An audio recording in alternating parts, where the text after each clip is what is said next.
നമസ്കാരം, കൊട്ടാരക്കര മീഡിയയിലേക്ക് സ്വാഗതം. കരുനാഗപ്പള്ളിയിൽ ക്രിമിനൽ കേസ് പ്രതിയെ വീട്ടിൽ കയറി വെട്ടിക്കൊലപ്പെടുത്തി. കരുനാഗപ്പള്ളി താച്ചയിൽമുക്ക് സ്വദേശി സന്തോഷാണ് കൊല്ലപ്പെട്ടത്. മുൻവൈരാഗ്യമാണ് കൊലപാതകത്തിന് കാരണമെന്നാണ് സൂചന. ഇന്ന് പുലർച്ചെ 2:15 കൊലപാതകം നടന്നത്.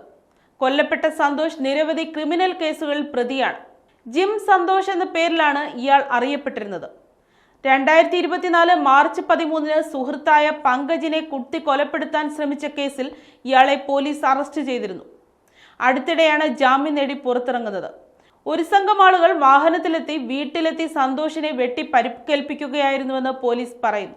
തോട്ടയെറിഞ്ഞ അക്രമി സംഘം വീടിനകത്തേക്ക് കയറുകയും അമ്മയുടെ മുന്നിൽ വെച്ച് മകനെ വെട്ടിക്കൊല്ലുകയുമായിരുന്നു. മുൻപും ഇയാൾക്കു നേരെ ആക്രമണം ഉണ്ടായിരുന്നതായി പോലീസ് പറയുന്നു. സന്തോഷിന്റെ കാൽ പൂർണ്ണമായും വെട്ടിമാറ്റിയ നിലയിലാണ്. രക്തം വാർന്നു കിടന്നാണ് മരണം സംഭവിച്ചതെന്നാണ് പ്രാഥമിക നിഗമനം. പോലീസ് സ്ഥലത്തെത്തി അന്വേഷണം ആരംഭിച്ചു. മൃതദേഹം ആശുപത്രിയിലേക്ക് മാറ്റി.